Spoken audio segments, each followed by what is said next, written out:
Sabe aqueles dias em que parece que o universo resolveu testar sua paciência? Pois é, minha vida virou de cabeça para baixo do nada. Bom, primeiro deixe eu me apresentar. Meu nome é Maria Rita de Cássia. Para começar, eu tinha passado meses com a perna para cima, andando de muletas por causa de um acidente bobo que acabou machucando meu joelho. Finalmente, fiquei bem o suficiente para deixar as muletas de lado e olha que comemorei, viu? Só que aí, no mesmo dia, o João, meu filho mais velho, adolescente, daqueles que vivem cheios de energia, voltou do acampamento também e, para minha surpresa, de muletas. Pois é, ele tinha machucado o joelho numa brincadeira qualquer e a situação não era nada boa. Logo no hospital, o médico explicou que ele precisaria de uma cirurgia e sabe o que foi pior? Aquele acampamento cheio de aventura e tal não queria cobrir o seguro. Adivinha quem ia ter que resolver essa bomba? Pois é eu mesma. E aí, quando eu achei que já estava no limite de problema por um dia só, vem mais uma. O carro que a gente tinha para se virar, porque eu sou autônoma, vendo de tudo um pouco tipo roupas, cosméticos, utensílios domésticos, e com isso tenho que correr de um lado para o outro. Bem, o carro era tão velho que o mecânico olhou, suspirou e só balançou a cabeça. Ou seja, adeus carro. Então, meio forçada pela situação, tive que comprar um modelo novo, maior e com espaço para toda a criançada, porque não era só o João. Eu tenho mais 3 pequenos em casa. E pensa que acabou, no caminho de volta, depois de pegar o carro novo, uma pedrona, daquelas que vem de lugar nenhum, veio com tudo e estilhaçou o para-brisa. Eu ri, sabe? De puro desespero. Já não bastava o carro antigo ir para o espaço. Agora o novo chegava já precisando de conserto. Ah, e não para por aí. Quando eu finalmente cheguei em casa, o correio trouxe mais uma surpresa. Uma carta do IRS, o nosso famoso imposto de renda. O tal Leão estava me dizendo que eu devia quase 20 mil reais de uma casa que eu e meu ex-marido vendemos há anos. E eu estava como? Trabalhando de casa, cortando um dobrado com os meus 4 filhos e tentando sobreviver com o que eu ganhava, como eu também gosto de escrever. Estava escrevendo uns artigos por aí, e essa nova conta eu nem tinha ideia de como ia pagar. E foi aí que eu senti o chão abrir. Olha, eu pensei em 1000 coisas. Pensei que o IRS ia pegar a nossa casa e que eu ia ter que contar para os meus filhos que a gente ia viver na rua. E que nem todo mundo ia caber no carro para morar lá. De repente, eu estava imaginando a gente numa caravana improvisada e tentando arranjar um lugar para os nossos bichos também, porque ainda temos 4 gatos e 2 cachorros. Foi assim que o pesadelo começou. Depois daquela avalanche de problemas, era como se cada dia trouxesse mais uma pedrinha, ou melhor, um pedregulho para complicar tudo. Sabe aquele papo de só piora? Pois é, parece que minha vida entrou nesse modo. Primeiro veio o lance do carro. A gente precisava de um. Eu tinha que ir para lá e para cá, levando as crianças para a escola, no médico, em tudo que era canto. Então, lá fui eu levar o carro para consertar, mesmo sabendo que o bolso já estava gritando. Eu sabia que íamos ficar bem apertados de grana, mas sem carro era impossível ficar. E depois daquele susto com o para-brisa, ainda tive que desembolsar para arrumar a bendita janela antes mesmo de começar a usá-lo direito. Mas o verdadeiro golpe veio mesmo com a carta do imposto de renda. Eu devia quase 20 mil reais, um dinheiro que eu não tinha nem de longe. E o desespero começou a tomar conta de mim. Já me imaginava perdendo a casa, a gente, todo mundo amontoado no carro com os bichos e tudo, eu e meus 4 filhos amassados e sem saída. Foi aí que eu comecei a tomar umas decisões bem duras. Colocamos a casa à venda. Quem sabe aparecesse um comprador rápido. Mas, enquanto isso não acontecia, eu fui listando tudo o que a gente tinha de valor. Pensei, não vai ter jeito, vamos ter que nos desfazer de tudo. Vendi a mobília, o nosso sofá antigo, mas que era tão confortável, o fogão que eu tinha há anos e até a aliança do casamento. Cada coisinha que ia embora era como se um pedaço meu fosse junto. Era triste, sabe? Era como se a nossa vida estivesse sendo desmontada em pedaços. Depois, a gente começou a fazer visitas regulares ao caminhão de doações, entregando o que não era absolutamente essencial. E os meus filhos perguntavam, de olhar triste, o porquê de tudo aquilo. Eu tentava explicar que era só uma fase, que logo ia melhorar. Mas, no fundo, nem eu sabia se ia. Só que o pior mesmo era ver o sofrimento do João. Todo dia, a dor estava ali com ele, visível em cada movimento, em cada careta. A gente ia a consultas, farmácias, tudo que pudesse aliviar um pouco. Eu, vendo ele assim, me sentia impotente. Ele precisava da cirurgia, mas o seguro do acampamento ainda não tinha dado o aval. Enquanto isso, ele passava os dias na cama, sob efeito de remédios, lutando para aguentar até o próximo dia. Era uma rotina sem fim, separar as coisas, encaixotar o que restava, limpar o que sobrava e rezar para o corretor conseguir um milagre e vender a casa logo. Eu estava tão no limite que comecei a ficar amargurada, irônica e acabei descontando nas crianças. A culpa só aumentava e eu ia para o chuveiro, escondida, para chorar em paz, porque não aguentava mais a pressão. Parecia que tudo estava desmoronando e eu estava me afundando junto. Eu sempre me orgulhei de ser uma mãe forte, uma rocha para os meus filhos. Mas, com tudo o que estava acontecendo, eu comecei a me perguntar se ainda conseguia ser aquela pessoa para eles. Sabe quando a gente vai acumulando problema e acha que está lidando, mas na verdade só está escondendo as coisas num cantinho? Pois é, um dia esse cantinho explode. E foi exatamente o que começou a acontecer comigo. Eu não estava mais me reconhecendo. Normalmente, eu sou do tipo que resolve tudo, que aguenta as pancadas da vida, mas agora eu estava tão cansada que qualquer coisa me irritava. Eu estava sempre no limite. Parecia que uma coisinha a mais e pronto, eu desabava. Até as crianças começaram a perceber, e isso era o que mais doía. Uma noite o Lucas, meu filho do meio, veio me pedir ajuda com a lição de casa. Normalmente eu sentava com ele e com toda paciência e alegria, lia junto com ele, tentava deixar as coisas mais leve, mas naquele dia eu não tive paciência. Lucas, dá um jeito de fazer isso sozinho hoje, tá bom? A mãe tá ocupada. Ele me olhou com aqueles olhinhos de quem não tá entendendo nada, mas não falou nada. Só pegou o caderno e foi pro quarto, meio cabisbaixo.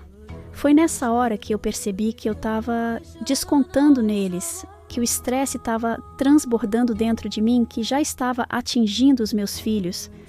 E é como se a gente estivesse numa corrente de culpa que só piorava. Eu me sentia mal, me culpava, mas a cada novo problema eu não conseguia lidar. Aquela sensação de desespero, de que estava tudo fora do meu controle, só crescia. Era como estar numa corda bamba, com o abismo ali embaixo, e eu só me segurando com as pontas dos dedos.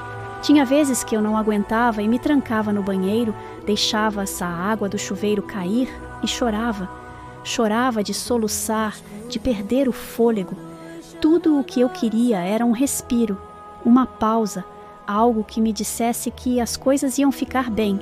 Mas, naquele momento, parecia que só pioravam. Eu sabia que meus filhos percebiam. Eles nunca falavam nada, mas dava para ver nos olhos deles, no jeito como me olhavam, como andavam pela casa em silêncio, tentando não me incomodar. Eu sabia que eles estavam com medo, mas era como se a minha própria força tivesse me abandonado. No meio de toda essa bagunça, eu comecei a questionar tudo. Como é que a gente chegou aqui? Será que eu fiz alguma coisa errada? E se eu não tivesse perdido o controle financeiro? E se eu tivesse feito as escolhas certas? Mas no fundo, eu sabia que ficar remoendo o passado não ia resolver. Só que naquele momento era só o que eu tinha.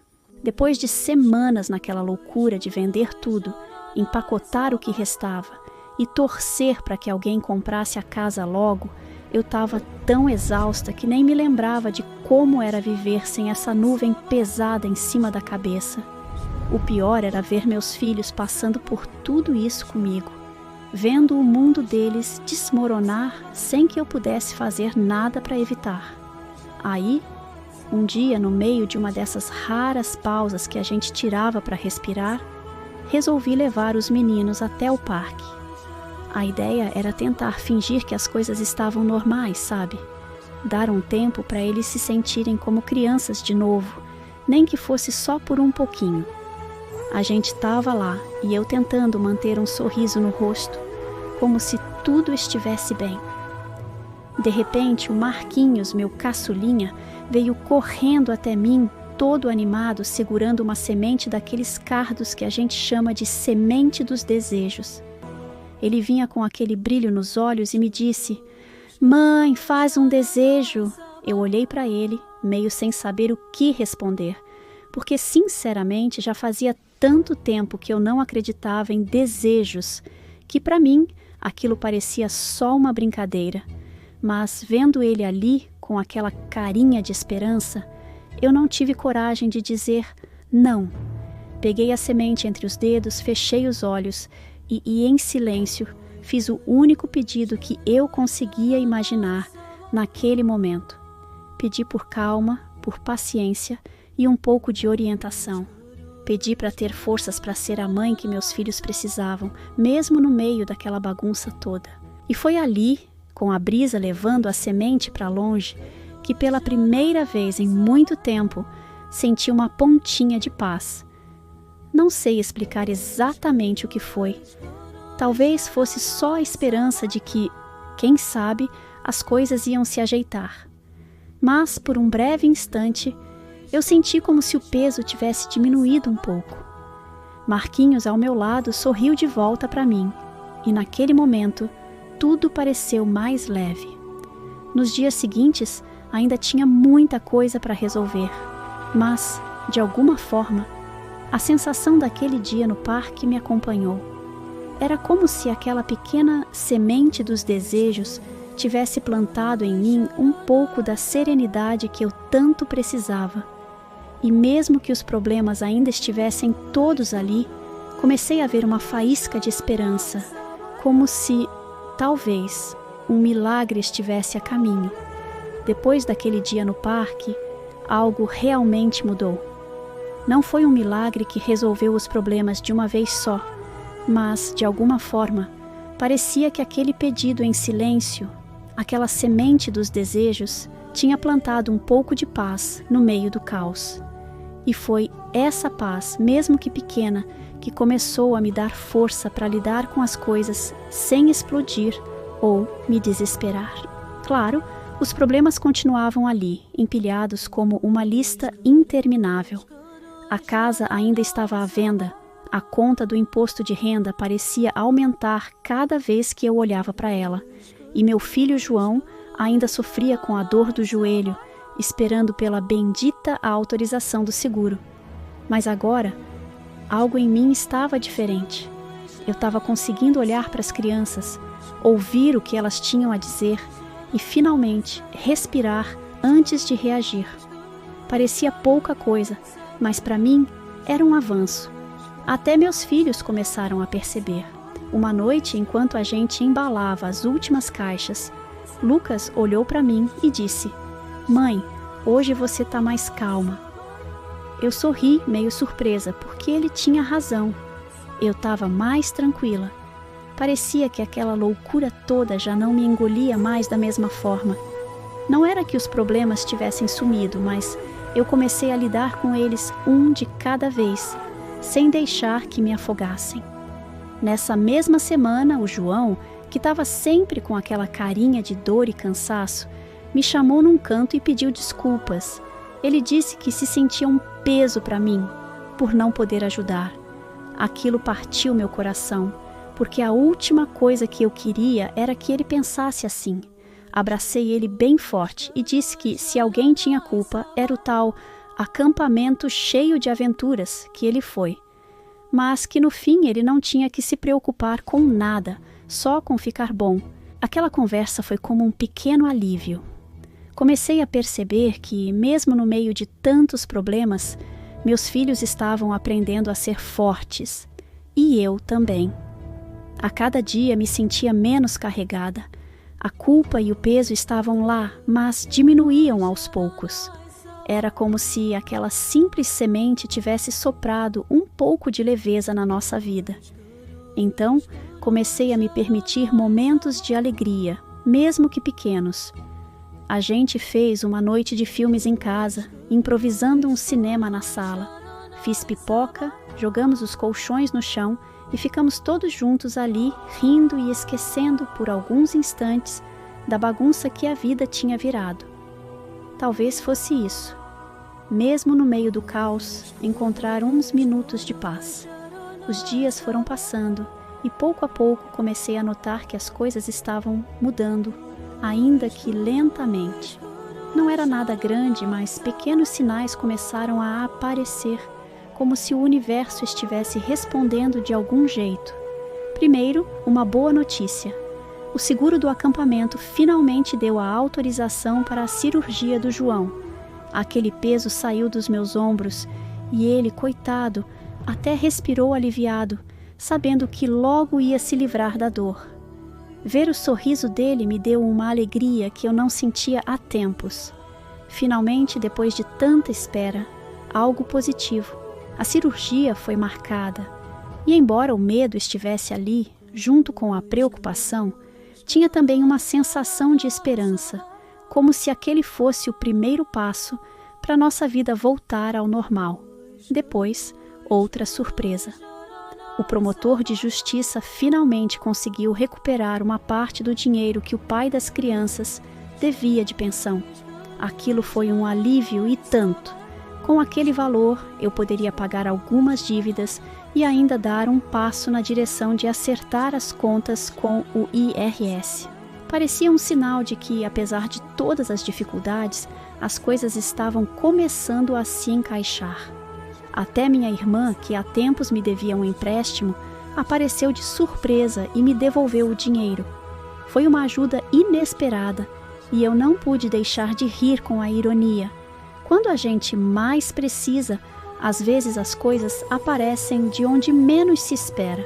E como se não bastasse, recebi 2 cheques de trabalhos antigos que eu tinha feito como freelancer. Eles chegaram como quem não quer nada e quase nem acreditei que eram verdadeiros. Aquilo me deu um fôlego e, finalmente, uma chance de olhar para frente sem sentir o chão desmoronando a cada passo. Com cada uma dessas pequenas conquistas, eu sentia que aquele pedido silencioso que fiz no parque, segurando a semente dos desejos, tinha feito uma diferença enorme. Não era uma mudança milagrosa, mas uma transformação lenta, como um fio de luz no meio da escuridão.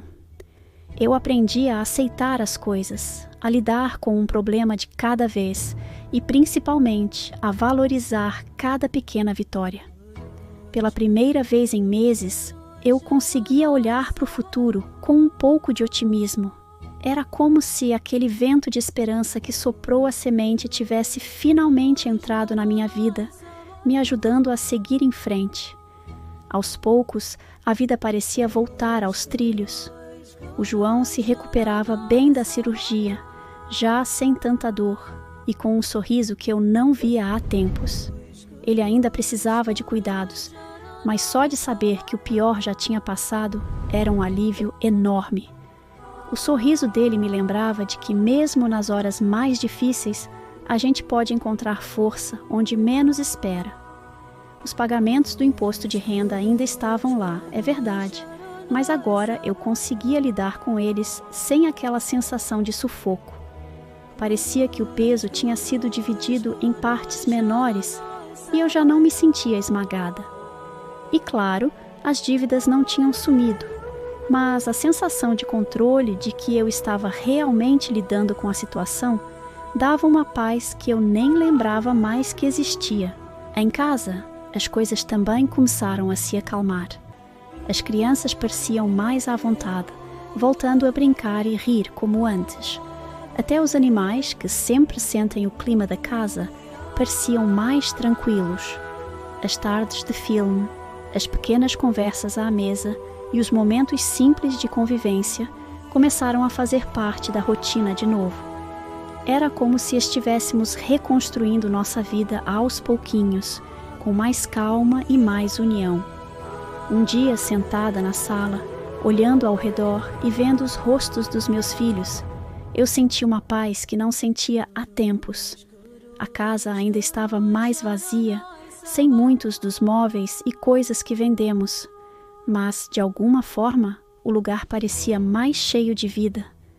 Naquela noite, enquanto eu arrumava as coisas para dormir, encontrei uma caixinha onde tinha guardado um papel com uma simples semente de cardo dentro, aquela semente dos desejos que o Marquinhos me deu no parque.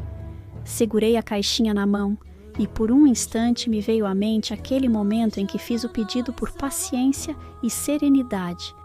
E naquele instante eu entendi. Talvez a mágica da semente não fosse realizar desejos impossíveis, mas sim plantar em mim a força e a calma que eu precisava para enfrentar tudo. Não era sobre tirar os problemas do caminho, mas sobre mudar como eu reagia a eles. Com essa paz no peito, finalmente fechei os olhos e dormi tranquila, sentindo que, depois de tanta tempestade, a calmaria tinha, enfim, chegado. Algum tempo depois, com a vida voltando ao normal, eu me dei conta de que aquele furacão todo tinha deixado marcas, mas também ensinamentos. De repente, problemas que antes pareciam tão esmagadores agora, pareciam só partes do caminho. O IRS, as contas, o carro novo, a cirurgia do João. Cada um desses desafios trouxe uma lição que, de alguma forma, me fez mais forte. Aquela velha sensação de sufoco tinha sumido, substituída por uma confiança renovada de que, mesmo que novas tempestades surgissem, eu saberia lidar com elas. E os momentos bons começaram a se tornar cada vez mais comuns. A gente se acostumou a ver a vida com mais leveza, aproveitando as pequenas vitórias e os momentos juntos, porque eles valiam mais que qualquer coisa. Um dia, no arrumando minha mesa de trabalho, encontrei novamente a caixinha com a semente dos desejos. Sorri ao abrir e ver a pequena semente lá, guardadinha, como um lembrete do pedido que fiz naquele parque. Ela já não era só uma superstição ou uma brincadeira de criança. Agora, era um símbolo da paz que eu encontrei no meio do caos. Decidi então emoldurar a semente e colocá-la sobre a mesa, onde eu pudesse vê-la todos os dias. Para quem perguntava o que era, eu só respondia: é o recibo de uma oração respondida. Porque, no fim das contas, aquele desejo silencioso me trouxe exatamente o que eu precisava. Hoje, quando lembro de tudo o que passamos, não sinto mais o medo ou a angústia que sentia antes. O que fica é uma gratidão profunda pela força que encontrei e pela paz que a tal semente me ajudou a enxergar. E assim, com o coração em paz, sigo em frente, sabendo que sempre vai existir uma semente de esperança esperando para ser plantada quando a gente mais precisa. Gostou dessa história? Então não esqueça de se inscrever no canal para não perder o que vem a seguir. Deixe seu joinha e compartilhe com seus amigos. Deixe também seu comentário para a gente saber o que você achou. Obrigado por assistir e até a próxima.